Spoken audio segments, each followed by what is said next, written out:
A financial and economic crisis is rocking the world. Politicians promise action. My administration is working with Congress to address the root cause behind much of the instability in our markets. That's why my administration is committed to doing all that's necessary to address this crisis and lead us to a better day. But what kind of action is needed? Where should we turn for answers? There are lessons to be learned from history. We ignore them at our peril. The history of the Great Depression is a good place to begin. The year was 1919, and the world was beginning its recovery from the devastation of World War I. As the soldiers returned home, so did a sense of normalcy, and in the United States, a general return to economic prosperity greater than that experienced before the war. The period was not without its ups and downs. In fact, the Depression of 1920 to 1921 saw the sharpest decline in gross national product and wholesale prices in recorded history.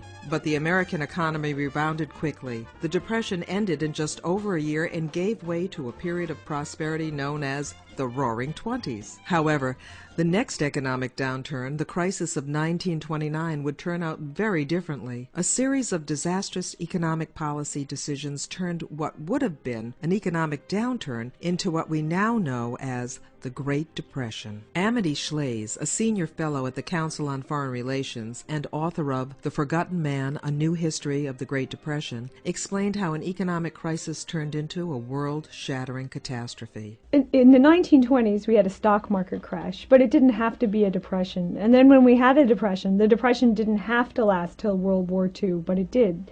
And in each instance, there were discrete policy errors that made a bad situation worse. President Herbert Hoover was an outspoken advocate of special barriers to trade with people in foreign countries, a policy known as protectionism. One of Hoover's first acts upon becoming president in 1929 was to hold a special session of Congress on tariffs, the taxes imposed on goods imported from abroad. Hoover later wrote in his memoirs that he believed a high tariff on agricultural products would help the U.S. farmer by building up his domestic market, since imported goods would then be too expensive for people to afford. Hoover thought that artificially raising prices for domestic agricultural goods would increase the income of American farmers and create greater demand for industrial goods. The now notorious Smoot-Hawley Tariff Act was passed by Congress in June of 1930 and signed into law by President Hoover. It represented a huge increase in tariffs on imported goods. The big tariff was called the Smoot-Hawley Tariff. That's a great name, and we still refer to it, and it was a frightening tariff. It did cut trade in the U.S. by half with foreign nations. So it had a dramatic effect at a dramatic time when the stock market was also falling by more than half. So there was trouble in the U.S. economy.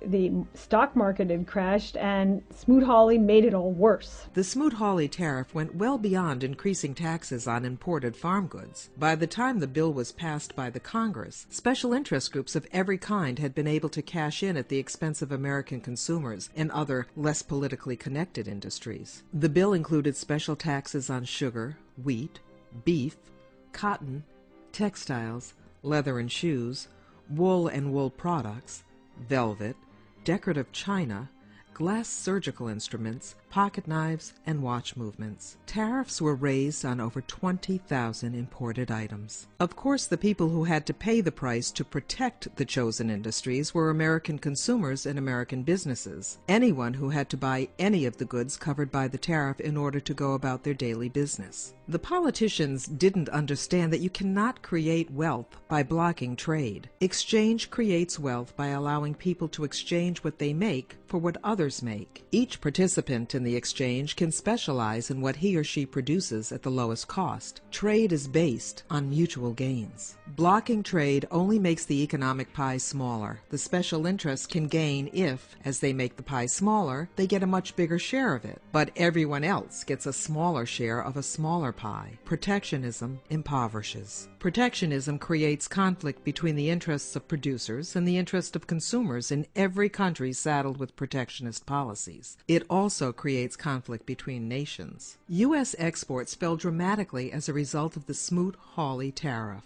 As the tariffs hit American consumers and they imported less from abroad, their suppliers were able to purchase less from Americans, and American exports collapsed. American export industries were devastated by a bill designed to protect American industries from foreign competition. In the end, the policy was a disaster for America. American exporters understood the economics that the politicians did not. The European director of General Motors, Graham Howard, sent a telegram to President Hoover warning that the passage of the Smoot-Hawley tariff would spell economic isolation for the United States and would cause the most severe depression ever experienced. History proved him right. Protectionism was a disaster for the United States economy, but it turned out to be a disaster for the world, too. Raising tariff walls creates tension and hostility among countries. When the Smoot-Hawley Tariff Act was becoming law, Foreign Affairs worried about the future of the world, not only the economic,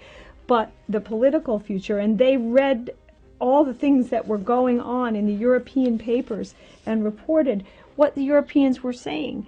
And one of the things that was quite interesting is that the Swedish paper said of the Smoot-Hawley tariff, here it is, it was the most terrible blow against the economic life of the world. A Spanish newspaper said the U.S. was trampling on fair competition and on the peaceful spirit of the world.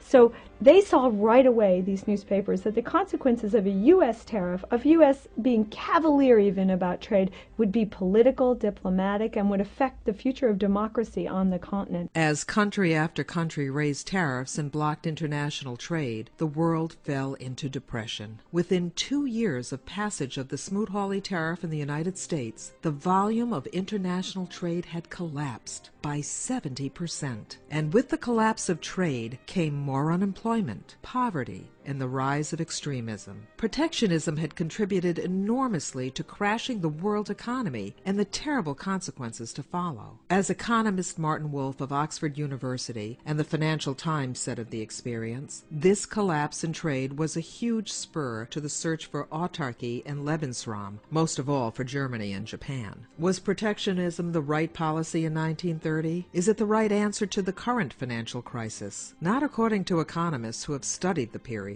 Professor Jagdish Bhagwati of Columbia University is a renowned expert on the issue. Today, after the twin crisis, financial crisis and the macroeconomic crisis, many people think that somehow that has created a justification for protectionism. But protectionism relates to goods trade, to services trade. It relates to trade issues. The financial crisis relates to financial issues. Stopping trade won't solve problems rooted in the financial sector. Like the Smoot-Hawley tariff and the process of retaliation it set off around the world, protectionism will only make things worse, without addressing any underlying problems. Stopping trade won't cure our economic crisis. It threatens instead to make it much, much worse, as it did in the 1930s. Economists from around the world have joined together to protect free trade from the protectionists who want to stop trade. You can join them by signing the petition for free trade at www.freedomtotrade.org. This is a truly international effort uniting people from all over the planet. I'm Ali Huang from China, and I'm proud to stand up for the freedom to trade. I am Gabriel Araújo from Brazil, and I'm proud to stand up for the freedom to trade. I'm William Arnold from the United States, and I'm proud to stand up for the freedom to trade. I'm Nadina Abdallah from Lebanon, and I'm proud to stand up for the freedom to trade. My name is Emmanuel Martin from France, and I'm proud to stand up for the freedom to trade. I am June Arunga from Kenya, and I'm proud to stand up for the freedom to trade. I don't want to return to the failed policies that crashed the world economy in the 1930s. Please join me and people from all over the world in our campaign to say no to protectionism.